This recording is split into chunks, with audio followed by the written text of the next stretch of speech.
ಸೌಂದರ್ಯ, ದಿಶಾ ಮತ್ತೆ ಚಿರು ಎಲ್ಲಿ? ನನಗೇನು ಗೊತ್ತು? ಹೊಗೆ ತುಂಬ್ಕೊಂಡು ಅಂತ ಅವ್ಳು ಫ್ರೆಶ್ ಅಪ್ ಆಗಕ್ಕೆ ಹೋದ್ಲು.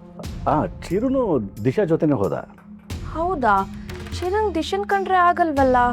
ಯಾರನ್ನ ಹೇಳಿ ಚಿಕ್ಕಮ್ಮ? ನೀನೇ ಅಲ್ವೇನೋ ಹೇಳಿದ್ದು ಅಲ್ವಾ ದಿಶಾ? ಹೋಚ್ಕತೆ. ಅದೆಲ್ಲ ಈಗಲ್ಲ ಚಿಕ್ಕಮ್ಮ, ಹಳೆ ಕತೆ ಅದು. ಕಾಲ ಬದಲಾದಂಗೆ ಮನುಷ್ಯನು ಬದಲಾಗ್ತಿರ್ಬೇಕಲ್ವಾ? ಚಿರು, ಈ ಮಾತನ್ನ ಯಾವ ಅರ್ಥದಲ್ಲಿ ಹೇಳ್ತಿದ್ಯಾ ಅಂತ ಗೊತ್ತಾಗ್ಲಿಲ್ಲ.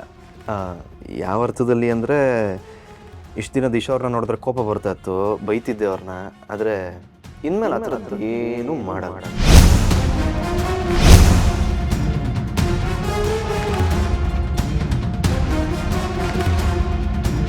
ಏನ್ ಚಿರು ಹೀಗೆ ಹೇಳ್ತಿದ್ಯಾ?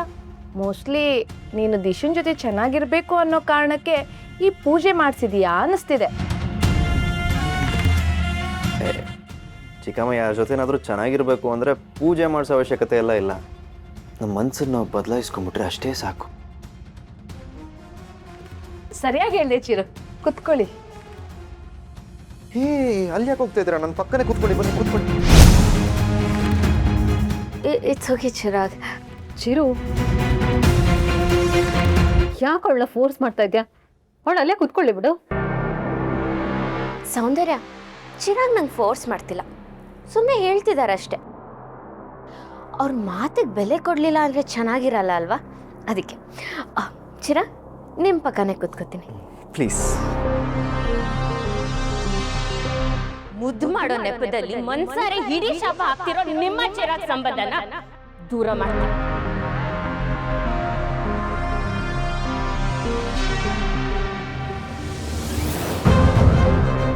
ಜಾಜಿ ಅವರೇ, ಒಬ್ಬಟ್ಟು ಬಡಿಸಿ.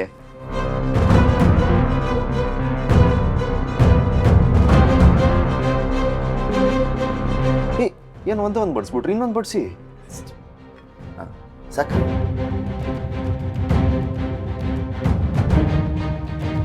ತಿನ್ನಿ, ಯಾಕೆ ತಿನ್ನಿ ತಿನ್ನಿ, ಚೆನ್ನಾಗಿದೆ.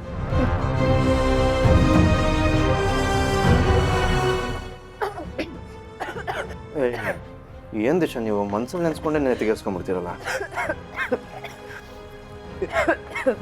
ತಗೊಳ್ಳಿ ತಗೊಳ್ಳಿ ತಗೊಳ್ಳಿ. ನಾನು ಕುಡಿಸ್ತೇನೆ. ಪರವಾಗಿಲ್ಲ, ತಗೊಳ್ಳಿ.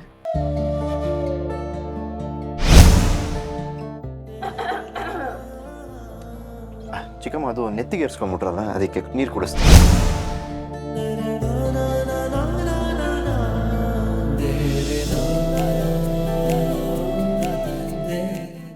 ದಿಶಾ, ಈಗ ಓಕೆನಾ? ಹಾಂ ಸಿಗುತ್ತೆ.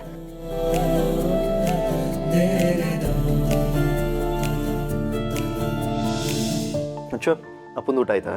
ಕರ್ದೆ, ಬೇಡ ಆಮೇಲೆ ಮಾಡ್ತೀನಿ ಅಂತ ಹೇಳಿದ್ರು. ಅಂತೂ ನಮ್ಮ ಮನೇಲಿ ಪೂಜೆ ತುಂಬಾ ಚೆನ್ನಾಗಾಯ್ತು ಕಣಚ್ಚಿರು. ಹೌದು, ಯಾವುದು ವಿಘ್ನಗಳು ಅಪಶಕನಗಳು ಏನೂ ಆಗಲಿಲ್ಲ, ಸರಾಗವಾಗಿ ನಡೀತು. ಚಿರು, ನಿನ್ ಫ್ರೆಂಡ್ ಆದರ್ಶ್ ಬಂದಿದ್ನಲ್ಲ, ಅವ್ನು ಯಾರು ಅಂತ ಗೊತ್ತಾಗ್ಲಿಲ್ಲ. ನನ್ನ ಫ್ರೆಂಡು. ಆದ್ರೆ ಇಷ್ಟು ದಿನ ಮನೆಗೆ ಕರ್ಕೊಂಡು ಬಂದಿರ್ಲಿಲ್ಲ, ಸಡನ್ ಆಗಿ ಕರ್ಕೊಂಡು ಬಂದಿದೆಯಲ್ಲ. ಕೆಲವು ಸಂಬಂಧಗಳೇ ಹಾಗೆ, ದೂರ ಇದ್ದವರು ಹತ್ರ ಆಗ್ತಾರೆ, ಹತ್ರ ಇದ್ದವರು ಇನ್ನಷ್ಟು ಕ್ಲೋಸ್ ಆಗ್ತಾರೆ. ಒಬ್ಬ ಮನುಷ್ಯನ ಅರ್ಥ ಮಾಡ್ಕೊಳ್ಳೋಕೆ ಸ್ವಲ್ಪ ಸಮಯ ಬೇಕಾಗುತ್ತಲ್ಲ. ಅವ್ರು ಒಳ್ಳೆಯವರು ಅಂತ ಗೊತ್ತಾದ್ಮೇಲೆ ಅವ್ರ ಜೊತೆ ಇನ್ನಷ್ಟು ಕ್ಲೋಸ್ ಆಗೋಕ್ಕಾಗುತ್ತೆ.